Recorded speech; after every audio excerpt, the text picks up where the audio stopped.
Non, mais le problème, c'est que vous semblez demander aux Togolais d'être patients jusqu'à ce qu'ils poussent des cheveux blancs.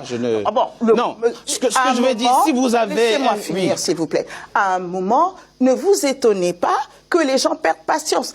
En 2 minutes, et après je vous laisse la parole. N'oubliez pas, c'est quoi l'histoire du Togo? C'est quoi la genèse de cette crise? On a en 2005, Eyadema Père, qui meurt, février 2005. Sur la télévision nationale, on nous annonce, l'armée nous annonce que c'est le fils qui prend le pouvoir. Le fils qui est député, qui n'est pas président de l'Assemblée nationale. Le président de l'Assemblée nationale n'a pas été bloqué au Bénin. Il a été détourné au Bénin. Alors, le soir même, on fait une révision constitutionnelle. Dites-moi si je me trompe. On change la Constitution une fois. Quand il y a un tollé au niveau de la communauté internationale, on le remet en place.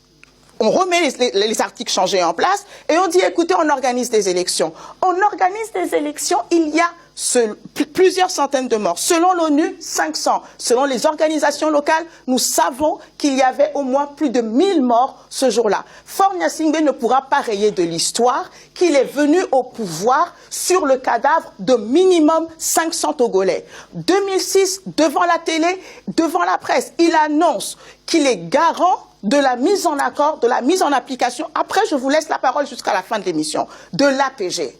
Ça fait 11 ans. Ça fait 11 ans. Est-ce qu'on a changé le fichier électoral? Non.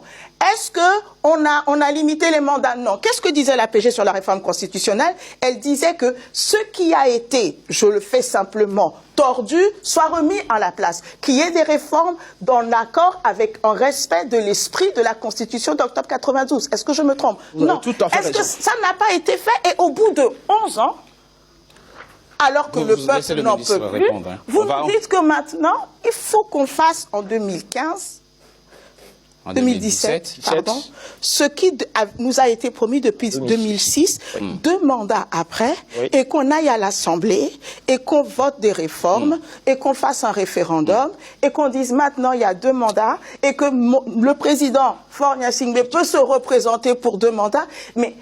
Je suis d'accord qu'il faut être Allez-y très rapidement, madame. Mais il ne faut pas prendre les Togolais pour des idiots.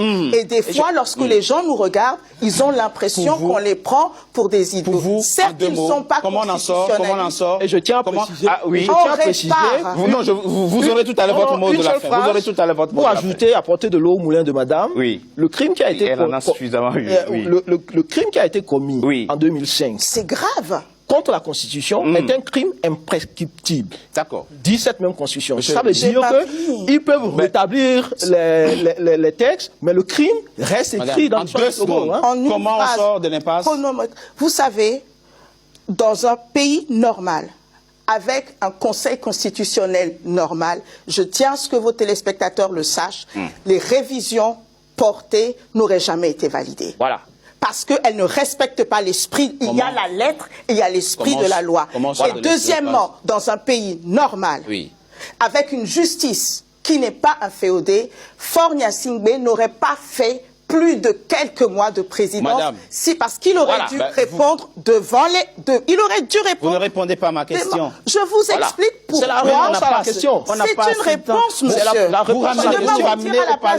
ne vais pas vous dire à la place des Togolais. Non. Mais le présent est le résultat de promesses non tenues. Comment on envisage l'avenir maintenant? On ne peut pas discuter avec un interlocuteur qui ne tient pas ses promesses. Voilà. Là, vous avez une réponse claire. On ne peut pas discuter avec un interlocuteur qui ne tient pas ses promesses.